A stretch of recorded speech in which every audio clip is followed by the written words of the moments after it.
أعوذ بالله من الشيطان الرجيم. بسم الله الرحمن الرحيم، والصلاة والسلام على أشرف المرسلين سيدنا محمد.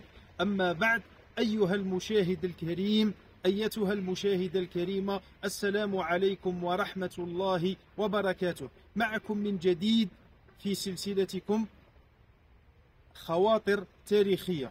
في هذه الحلقة سنبين بأن أرض الجزائر أرض العلم والعلماء منذ القدم إلى اليوم، وللأسف الشديد كثير منا يجهل علماء هذه البلاد.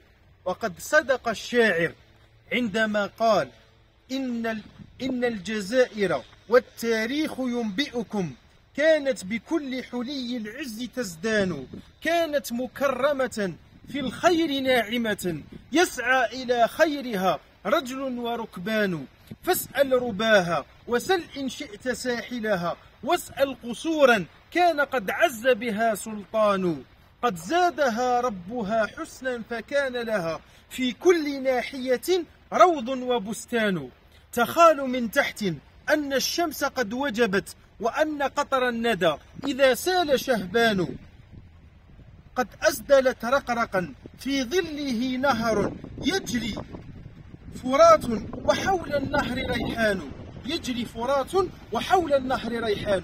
هذه وصف لأرض الجزائر. ثم يسترسل الشاعر ويقول: لبت نداء إله الخلق طائعة، فخرج منها لنصرة الدين فرسان.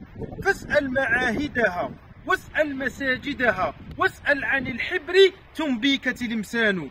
واسأل بجاية واسأل كل زاوية يدرس فيها للصبيان قرآن. هذه هي أرض الجزائر يا إخواني، أرض العلم والعلماء والمجاهدين.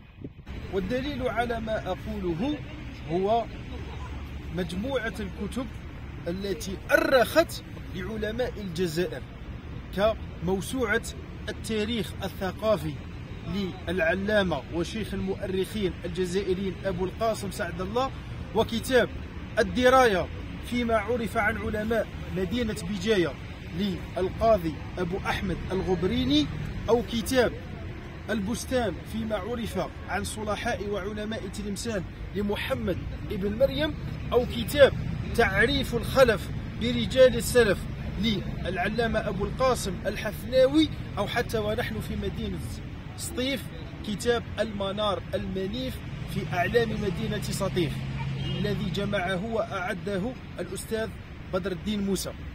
هذه مجموعة من الكتب تعرفكم بأجدادكم وسلفكم، بل تعرفكم بمآثر آبائكم، مطالبين نحن بنفض الغبار عنها والاطلاع عليها قصد البناء عليها، وأيضا أن نقتبس من أنوارهم ونقتفي آثارهم لنؤسس لحضارة إن شاء الله تكون في القريب العاجل. وبارك الله فيكم على حسن الاستماع.